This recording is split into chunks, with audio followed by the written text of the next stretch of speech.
ஒன்று சொல்லவா? ம் சொல்லுடா. இப்பெல்லாம் என்னன்னே தெரியல, உன்னை ரொம்ப மிஸ் பண்ற மாதிரியே இருக்கு. எல்லாம் கொஞ்ச நாள் மட்டும்தான், போக போக மாறிடுவீங்க. எல்லா பாய்ஸும் இப்படிதான். ஓ அப்படியா ப்ரோ? அதுலயும் கொஞ்சம் பேர் இருக்காங்க, அந்த பொண்ணு இல்லைனாலும் அவளையே நினைச்சு வாழ்ந்துட்டு இருக்க அந்த சில பேர். அப்புறம் அப்புறம் என்ன, கிளம்புடா. கிளம்புறேன். ஒரு வாரம் ஆகும்ல உன்னை பார்க்கறதுக்கு. ஜஸ்ட் ஒரு வாரம் தானே, டக்குன்னு போயிடும்டா.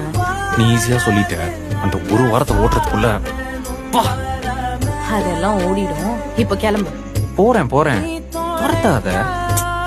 பக்கி போயிட்டு வரேன்னு சொல்றேன். போயிட்டு வரேன். ஏன்டா, என்னாச்சு? நான் தான் உன் கூடயே தானே இருக்கேன், அப்புறம் என்ன? சரி ஓகே விடு, நான் எப்பயும் கூட இருக்கேன்.